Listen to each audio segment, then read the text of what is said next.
Hey guys, today in this video, I'll guide you through how you can change system language on Windows 10. Watch till the end to grab everything properly. Alright, so let's begin with the video.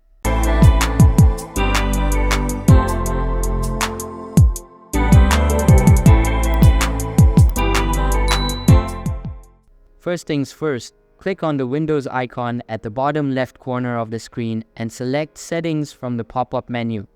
Inside Device Settings, navigate to the Time and Language tab at the center of the screen and then access the Language feature from the left side menu.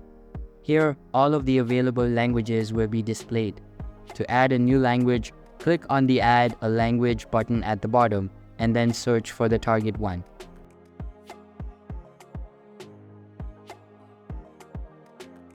After selecting the target language, click on Next at the bottom. After that, uncheck the Windows Display Language statement and click on Install. Now wait for the downloading to get completed.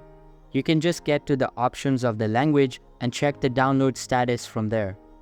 Once it's done downloading, get back to the language section and select the downloaded language from this drop-down menu to apply it.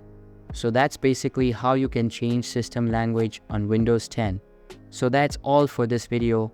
Consider subscribing if you find it helpful, and I'll see you in the next one. Thanks.